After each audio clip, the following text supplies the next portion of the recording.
On va revenir ici sur un exemple que l'on a déjà traité pour aborder la notion de prolongement par continuité.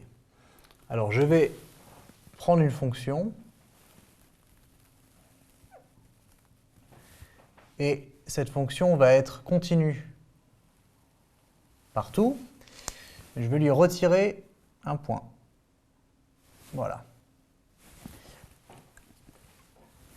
Et là, on sera au point A.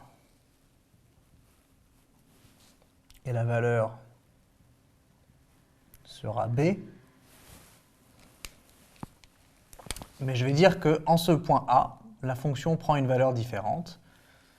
Et qu'ici, j'ai une valeur f de A. Alors c'est très curieux. Ça veut dire que partout, sauf en A, c'est le graphe bleu qui compte. Et ensuite, au point A, c'est la valeur f de A qui est là-haut, en tout cas différente de B. Alors comment est-ce que je peux écrire une telle fonction déjà? Je vais l'écrire f, mettons que je la définisse sur un intervalle i.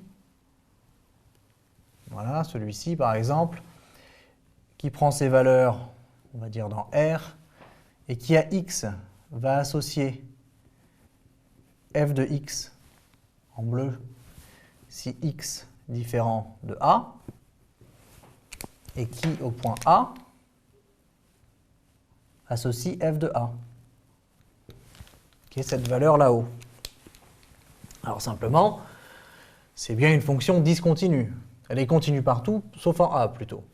Parce que plus je m'approche de A, plus f se rapproche de la valeur de B. Simplement au point A, la valeur f de A n'est pas égale à B. Donc je ne peux pas écrire que la limite de f en A, c'est f de A. Je peux écrire que la limite de f en A, c'est B. Ça, c'est vrai. Mais ça n'est pas égal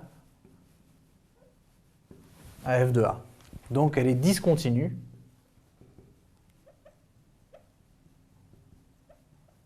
En A. Enfin, c'est quand même dommage. Une si belle fonction continue partout ailleurs, discontinue en un point donné. Alors, ce que je peux faire, je peux ramener ce point-là, ici, et je vais définir par contre une nouvelle fonction.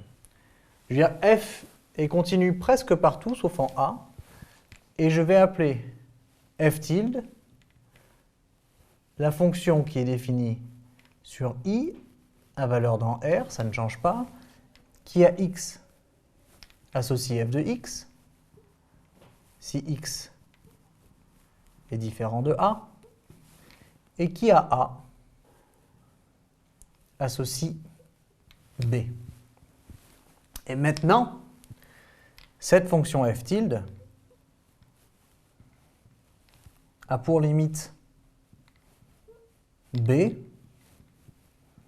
qui vaut bien f de A, a pour limite en A, pardon, B, qui vaut bien f de A, puisque j'ai ramené ce point ici. Donc j'ai bouché le trou, et ma fonction avec le trou bouché comme ça, c'est une nouvelle fonction, c'est pour ça que je ne l'ai pas dessinée en bleu. Cette fonction, f tilde, est continue, et elle est continue partout, pas seulement ailleurs qu'en A, en A aussi, donc elle est continue sur I. Donc f tilde est continue sur I. Cette nouvelle fonction f tilde est continue sur I et s'appelle le prolongement par continuité de f. C'est un prolongement par continuité de la fonction f. C'est-à-dire qu'on a résolu le seul problème qui rendait la fonction f discontinue en faisant intervenir une nouvelle fonction identique à f en tout point, sauf au point A, parce que maintenant, on veut que cette fonction f tilde soit continue sur A, et donc sur tout x de i, et cette fonction f tilde, c'est ce qu'on appelle le prolongement par continuité de f.